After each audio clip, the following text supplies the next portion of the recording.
21st Century Entrepreneurship with Martin Piskarik. Well, I'm Gillian on the founding team of the Business Pickle.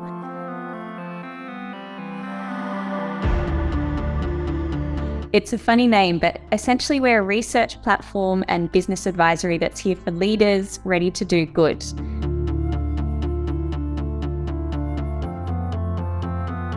So as you can probably tell from my accent, we're based in Australia, but we'll bring together global perspectives on how businesses can make a positive social and environmental impact. We do that in lots of ways. So we have a podcast, we have research papers that are free to download, toolkits, all sorts of things. But we also run workshops and host events as well.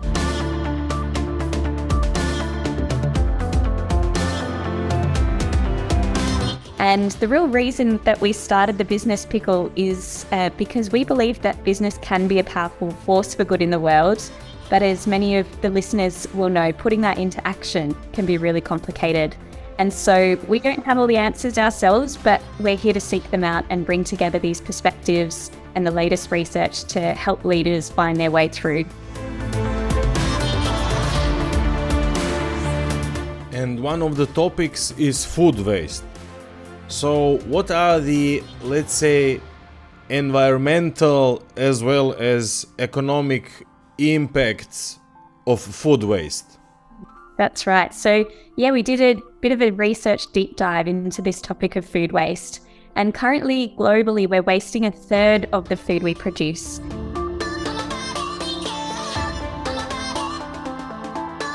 And this is just a staggering statistic, particularly when you think about people who are deprived from simple access to basic necessities when it comes to food.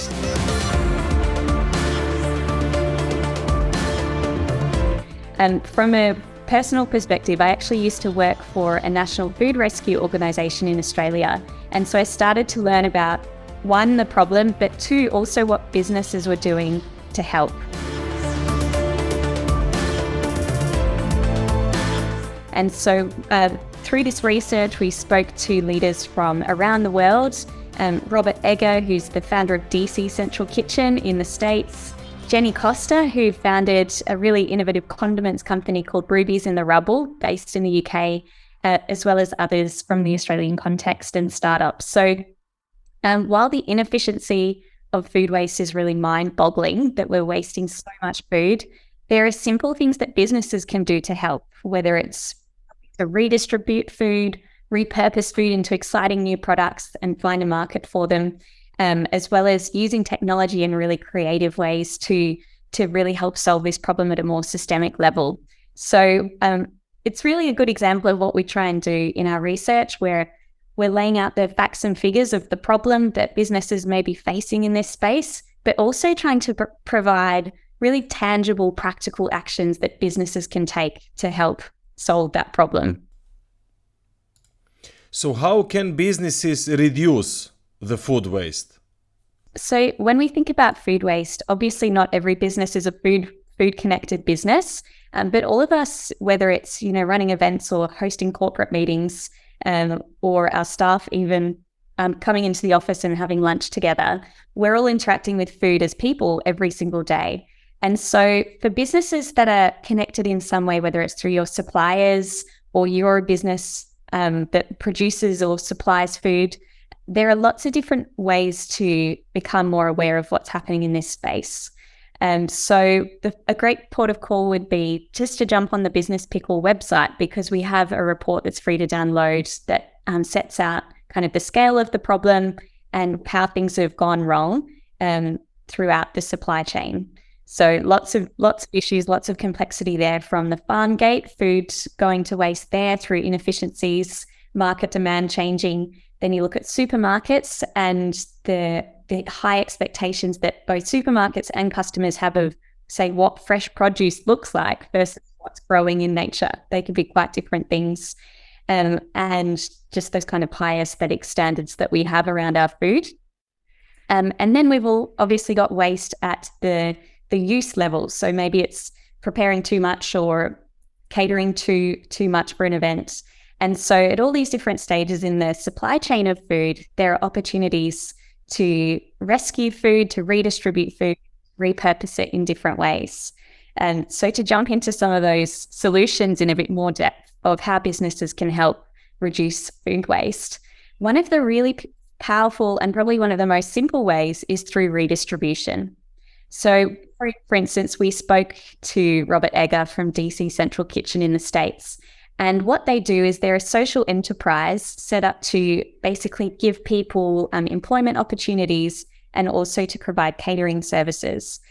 And through their business, they are able to redistribute food that would otherwise go to waste. So they have direct relationships with farmers and manufacturers, food suppliers of all kinds, where when there's a surplus amount of food, they're able to receive that and use that as part of their own product. Then, so that's really redistribution. And for businesses that maybe are left with food, a really simple thing is to look in your local area or your state or nation, whatever it might be, find a food rescue organization or a local charity that's working with people in the community to get that food to them before it goes to waste. So that's redistribution.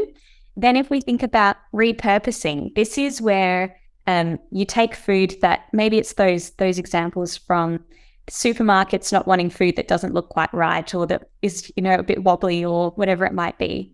And so a business like Ruby's in the Rubble based in the UK, they basically receive stock of all this fresh produce that can't be sold in supermarkets for aesthetic reasons or other reasons like that, but it's still safe to eat. And in a different world, like in a different set of circumstances, that may well end up in landfill, it may end up in the bin. But what they do is they've created a range of chutneys, preserves to basically sell in supermarkets around the UK and restaurant outlets. And so they've really added value to that produce. What started as something that was seen as quite low value is now a high value product. And so that's a big opportunity for businesses. This isn't just about, giving food away out of the goodness of our hearts, which is a great thing to do. This is about a real commercial opportunity to create high value products from something that's previously seen as a low value kind of produce item. And so that's repurposing. And then the third kind of solution we looked at is how businesses can apply technology to create new innovations. And this really works well for those hard to manage wastes. So if you think about, say, the bin or the garbage bin in a food court, that's a really messy mix of food waste, plastic waste, all sorts of things. And that's really hard to know what to do with to create any value out of that. And so what one business is doing in Australia, they're called GoTerra, they actually use larvae of flies in a really controlled, healthy environment to process those hard to manage food wastes. And they eat around all the plastic, they eat around, all the other rubbish that's in there. And they basically feed on the food and transform it into chicken feed, as well as products that can be used for soil amendment. So there is some great solutions happening in that technology space of using basically technology to create these well-managed, controlled environments for this process to happen, but also using the best of nature, insects are nature's cleaners. So they're really using that thing that's always been the case, applying it in a new way to solve a problem. And so they've got things that almost look like shipping containers with all this technology embedded in the bottom of shopping centers, in the bottom of commercial buildings to generate valuable product on site where the waste is happening. So those are just some examples that hopefully highlight all the creative and practical things businesses can do and are doing in this space to help this problem of food waste.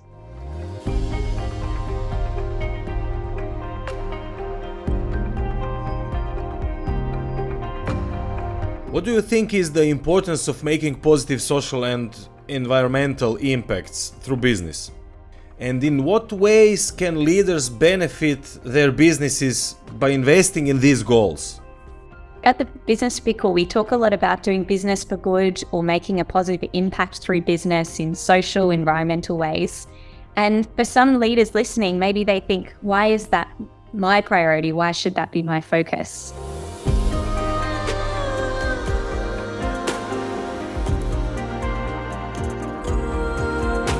And it's a fair question because just in the simple day-to-day running of a business, there is already so much complexity to manage.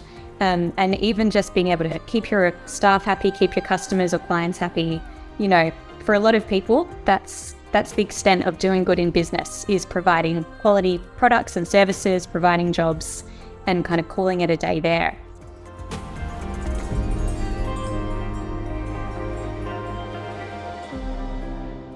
But for a growing number of leaders and businesses, we're seeing this trend towards thinking more broadly about their social and environmental impacts. So for some, they look at, say, becoming carbon neutral, thinking about their energy use and emissions.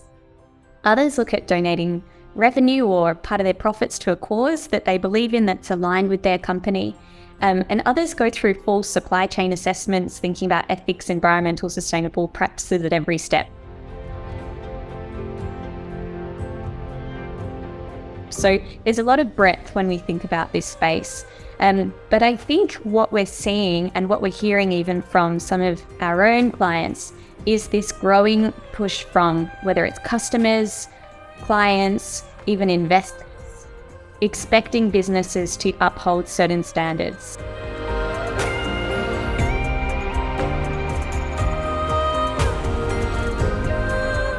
And that's growing in terms of the reporting that's required from businesses, even listed businesses that now have extra requirements around sustainability reporting and all these things.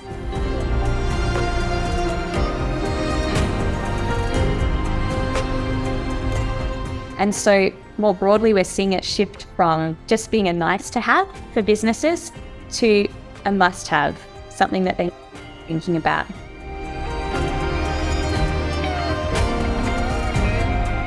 And our advice to businesses would be, say you've never thought about this space, or you've not thought about your impact in a strategic, planned way. Now's the perfect time to start, because you can almost catch the wave that's coming, rather than being a bit, after that curve of the majority of businesses thinking about these things. We actually did some research where we surveyed a number of business leaders and entrepreneurs. And one of the interesting findings through that survey was that 70% of those leaders agreed that businesses have a responsibility to improve their impact on the world, which is really encouraging. But we also found that only 40% of those surveyed felt personally responsible to make a positive impact through business. So that's a really interesting disconnect, that whilst people might see it as, a business priority, when they think about their personal values and what's driving them in their work, maybe that's not quite aligned. So that's an interesting problem, but we hope that we'll see those two figures become closer together over time.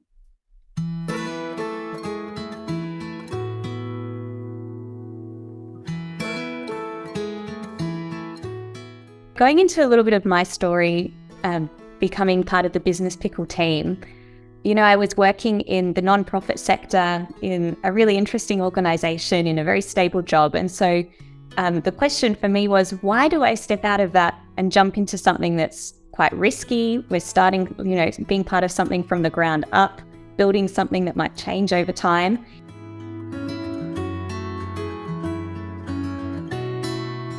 And really, the idea for the Business Pickle just came out of a casual conversation over a meal.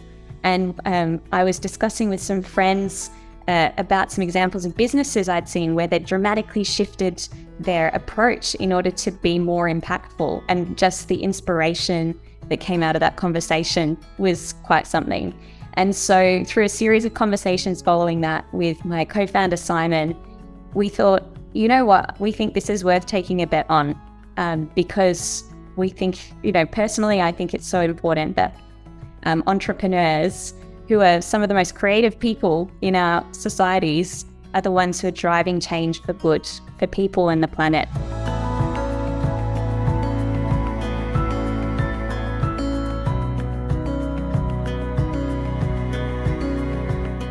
And so initially we were talking just about a podcast and exclusively focusing on that. But as we, thought through the process more and started working on some ideas and testing some things, we thought there's so much more here. And so that's how I really started doing some more in-depth research, which is my background, providing these reports and so on.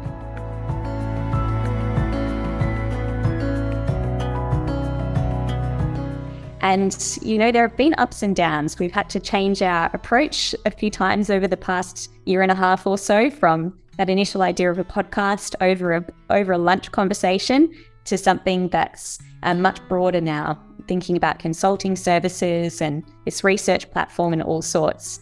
And some days it can feel like, have we bitten off more than we can chew? But I think the feedback that we get from people interacting with our resources, clients that we work with, is a real motivator to keep going and think, even if our impact is that, a conversation with a leader can make one small change in their business. For me, that's a motivation that there is going to be growing impact over time. So we're learning a lot. I'm learning a lot, but it's encouraging as well to see how many leaders do want to do good in the world, and to just uncover some of these amazing things that are happening in different industries.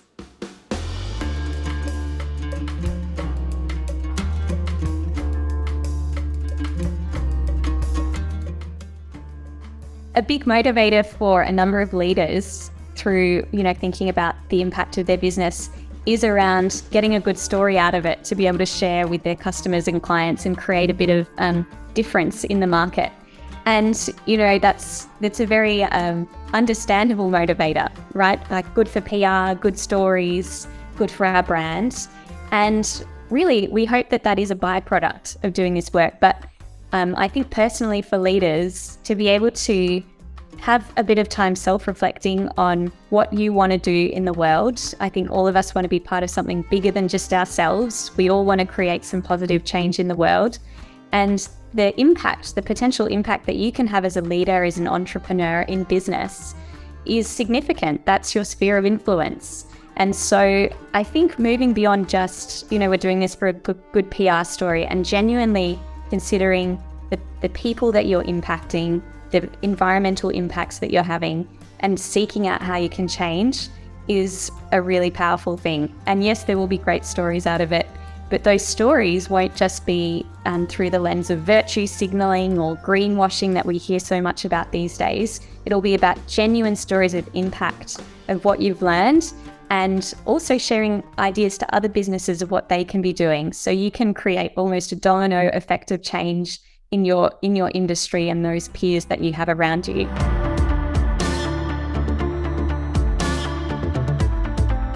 So if listeners are interested in learning more about the Business Pickle, downloading some of our research, listening to a podcast, you can find it all at our website, thebusinesspickle.com.